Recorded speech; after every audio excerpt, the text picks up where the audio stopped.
Subscribe Musa Kastu Sobat Ngari. Alhamdulillah, alhamdulillahilladzi khalaqal mauta wal hayata liyabluwakum ayyukum ahsanu amala. Asyhadu an la ilaha illallah wahdahu la syarika lahu wa asyhadu anna sayyidana Muhammadan abduhu wa rasuluh la nabiyya ba'da. Allahumma salli wa sallim ala habibikal mustafa wa rasulikal mustaba nabiyina Muhammadin wa ala alihi wa sahbihi ajma'in. Fa ya ikhwatal iman, ittaqullah haqqa tuqatih wa la tamutunna illa wa antum muslimun. Qala Allah Ta'ala fi kitabihil karim, ya ayyuhalladzina amanu ittaqullaha wa qulu qawlan sadida yuslih lakum a'malakum wa yaghfir lakum dhunubakum wa man yuti'illaha wa rasulahu faqad faza fawzan 'azima. Saudara keiman, jamaah salat Jumat yang insyaallah dimuliakan Allah Subhanahu wa taala dengan keimanan dan keislaman. Alhamdulillah wa syukurillah. Mari senantiasa bertasyakur, berterima kasih kepada Allah Subhanahu wa taala atas karunia yang begitu luar biasa, begitu banyak. Mari kita wujudkan tasyakur kita dengan peningkatan ketakwaan kepada Allah Subhanahu wa taala dengan cara mentaati semua aturan-aturan yang telah dibuatnya, baik itu perintah maupun larangannya, semua kita taati. Mudah-mudahan dengan demikian kita mendapatkan janji Allah Subhanahu wa taala yang hanya dikhususkan untuk hamba-hambanya yang beriman, yaitu kasih sayang Allah Subhanahu wa taala yang sempurna, yang itu hanya diberikan kepada orang-orang beriman bertakwa di akhirat nanti, bukan untuk yang lainnya.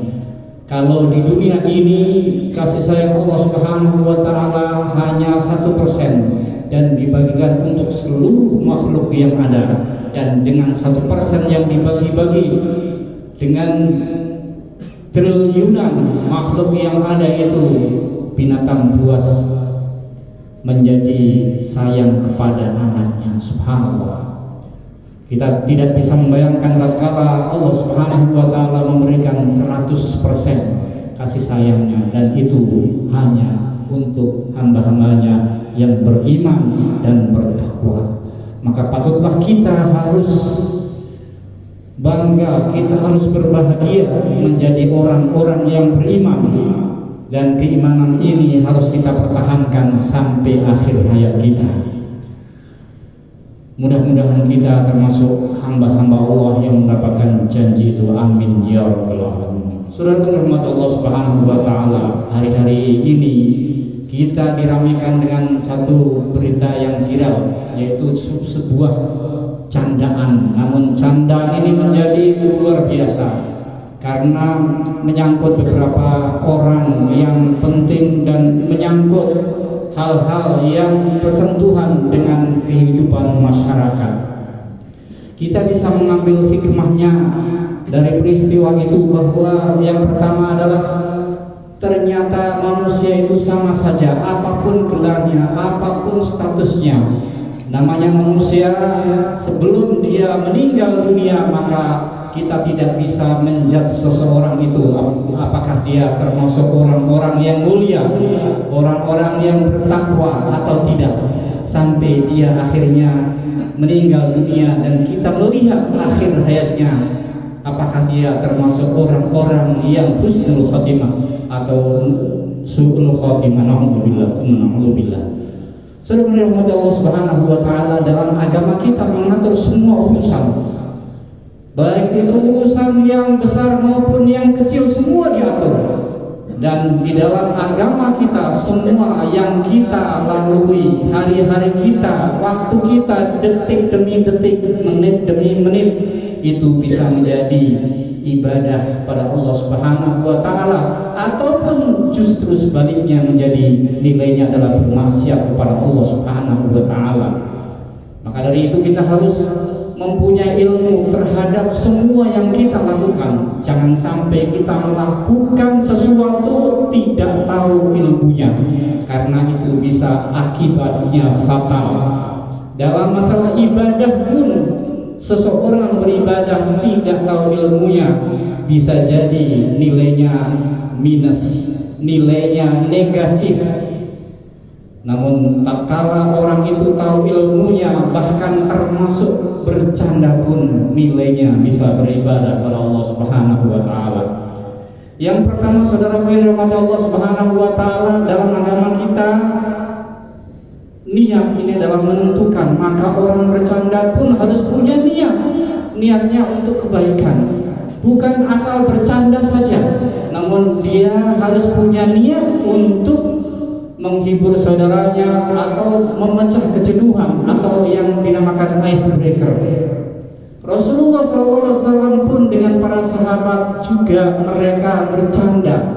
Rasulullah bercanda dengan sahabat-sahabatnya, dengan istri-istrinya. Ini merupakan menunjukkan kepada kita bahwa agama Islam ini memang agama yang luar biasa, agama yang dinamis, agama yang sesuai dengan fitrah kita.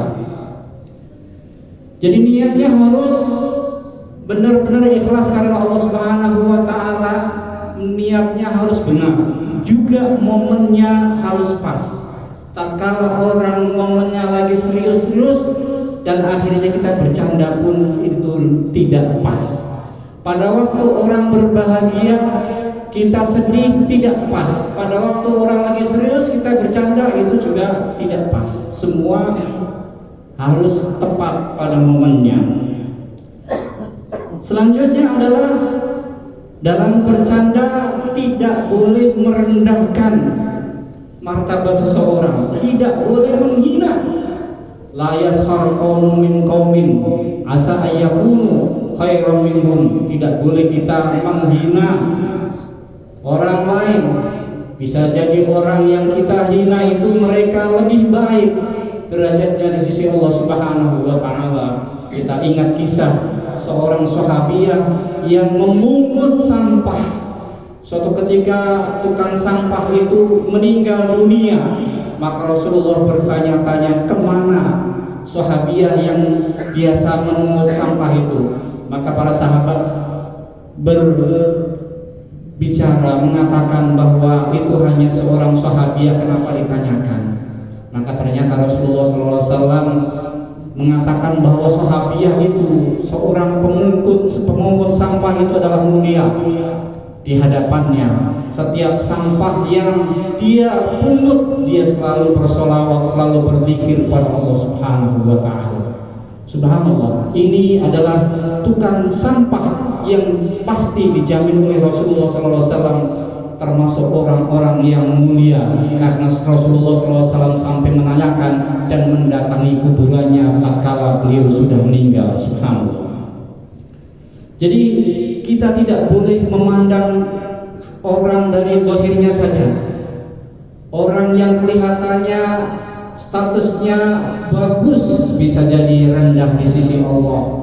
Dan sebaliknya, yang kelihatannya di mata masyarakat tidak ada nilainya atau bahkan rendah, hina, di sisi Allah adalah orang yang mulia. Dan itu contohnya banyak sekali. Selanjutnya, saudara dirahmati Allah Subhanahu wa taala, bercanda itu tidak boleh ngarang-ngarang cerita yang isinya adalah dusta. Bercanda tetap harus bercanda dengan tanpa ngarang-ngarang cerita. Dan juga tidak dalam hal yang haram, hal-hal yang jelas diharamkan. Misalnya belakangan ini kita melihat prank terjadi di mana-mana. Misalnya seseorang bukan mahramnya mencium lawan jenisnya, tujuannya adalah untuk lucu-lucuan. Ini benar-benar bukan hal yang dikehendaki dalam agama. Nilainya adalah itu adalah kemurkaan di sisi Allah Subhanahu wa taala. Selanjutnya, saudara yang Allah Subhanahu wa taala, bercanda itu tidak boleh mengambil barang orang lain, tidak boleh mengambil hak orang lain. Misalnya kita bercanda dalam dengan saudara kita, dengan mungkin dulu waktu kita kecil masih ingat ada yang bercanda dengan ngumpetin sendalnya, mungkin sekarang HP-nya dan lain sebagainya, tujuannya hanya bercanda saja, dikembalikan, namun itu menghilangkan walaupun cuma sementara barang orang lain, itu juga tidak dikehendaki di dalam agama kita. Juga tidak boleh mengancam, menakut-nakuti, itu bercanda dalam hal itu juga tidak diperkenankan dalam agama. Kita lihat mungkin di YouTube dan lain sebagainya, ada orang yang tujuannya pengen menghibur, namun dengan cara ngeprank, dibuatnya hantu-hantuan, setan-setanan. Ini di dalam agama kita tidak diperbolehkan. Juga bercanda itu walaupun diperbolehkan juga tidak boleh berlebih-lebihan. Bercanda terus isi hidupnya itu adalah tidak diperkenankan dalam agama kita. Kata Rasulullah SAW, la tuksiru dhahik, janganlah kalian memperbanyak bercanda, karena bercanda kebanyakan itu bisa mematikan hati, dan hati itu tatkala sudah mati, sudah sakit, maka sulit menerima nasihat.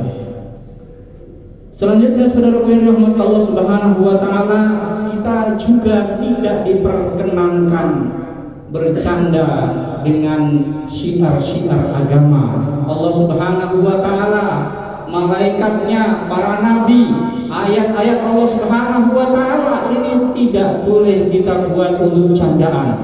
Misalnya kita mungkin pernah mendengar rokok itu diperbolehkan karena ayat Al-Quran mengatakan demikian, warkamu ma'arrokiin, dan rokoklah bersama orang-orang yang rokok. Ini adalah candaan yang tidak dibenarkan karena dia memplesetkan ayat-ayat Al-Quran yang harusnya itu adalah anjuran untuk kita bersolat berjamaah, warka'u ma'arrokiin. Namun ternyata di sana sini banyak orang yang memplesetkan ayat ini menjadi dalil halalnya rokok. Na'udzubillah, tsumma na'udzubillah.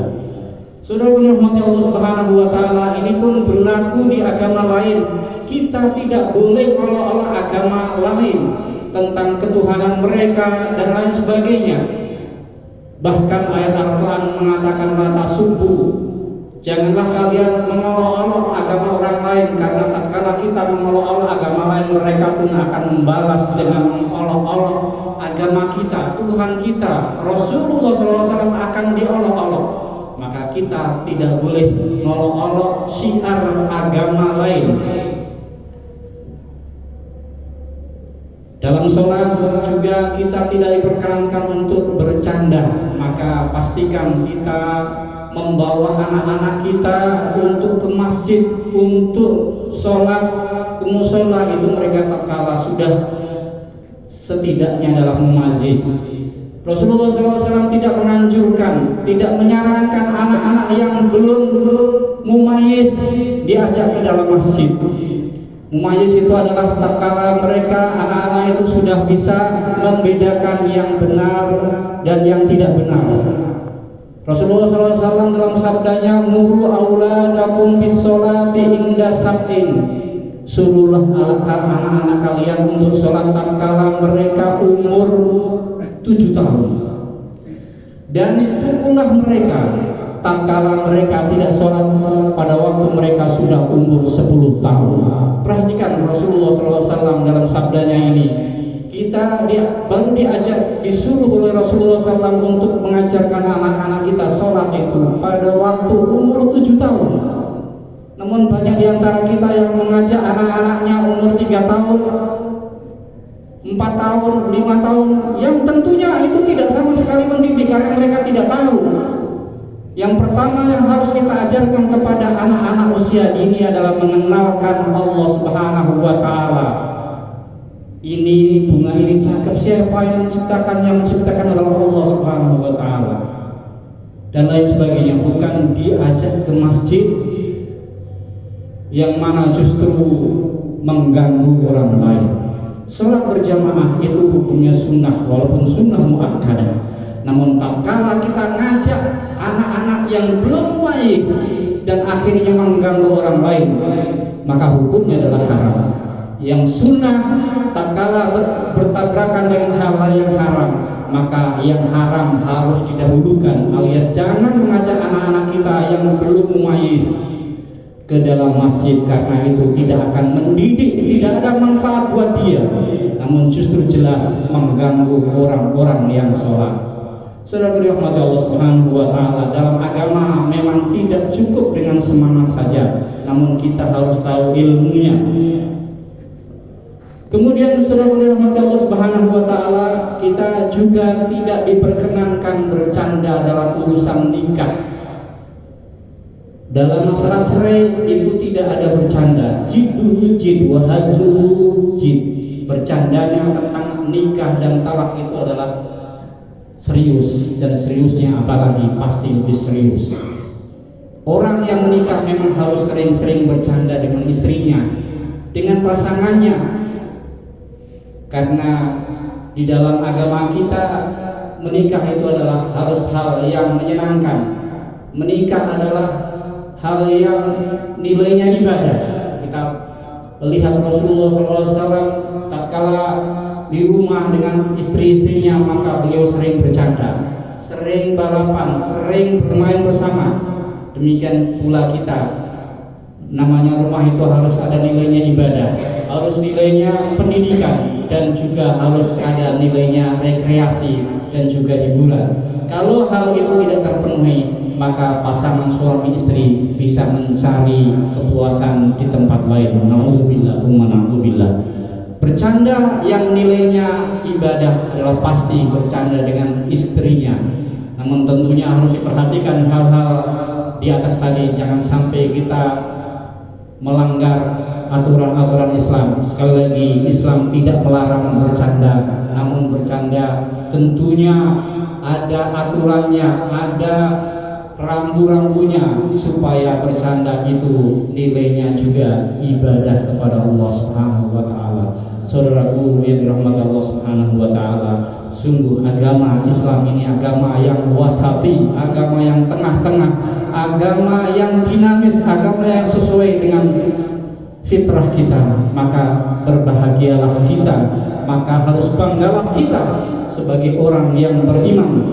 Tatkala nanti di akhirat orang-orang yang tidak beriman itu mereka melihat adab Allah Subhanahu wa taala begitu luar biasa, dan ampunan Allah Subhanahu wa taala kepada orang-orang yang beriman, bahkan iman yang hanya misqal dzarrah, iman yang nilainya adalah hanya sedikit saja, biji sawi, seberat biji sawi, namun Allah Subhanahu wa taala akan memberikan ampunannya kepada orang-orang yang beriman. Yukhraju minan nar, akan dikeluarkan dari neraka orang yang beriman yang keimanannya hanya sebutir seberat biji sawi atau sebesar biji zarah. Subhanallah, saudara dirahmati Allah Subhanahu wa taala. Sekali lagi, keimanan ini harus kita pertahankan. Kita harus mengetahui apa yang membatalkan keimanan kita. Jangan sampai kita menghadap Allah Subhanahu wa taala tanpa membawa iman, karena kita melakukan hal yang kita anggap sepele, hanya bercanda saja, namun ternyata itu efeknya luar biasa, bahkan bisa menghilangkan keimanan kita. Tahsibunahu hayyinan wa huwa 'indallahi 'azim. Kalian menyangka hal itu adalah hal yang sepele, namun ternyata di sisi Allah Subhanahu wa taala itu adalah hal yang besar, bahkan bisa menghilangkan keimanan. Sebaliknya, ada hal-hal yang kita sangka itu adalah hal yang sepele, namun ternyata itu adalah nilai yang tinggi di sisi Allah Subhanahu wa taala. Di antaranya adalah kita berzikir subhanallah wa bihamdihi subhanallahil azim, astagfirullah. Ini adalah bisa kita lakukan hal sepele yang bisa kita lakukan di mana saja, kapan saja, kondisinya apapun. Namun ini jelas ditegaskan oleh Rasulullah SAW, kalimatani khafifatani ala lisan habibatani ila rahman subhanallah wa bihamdihi.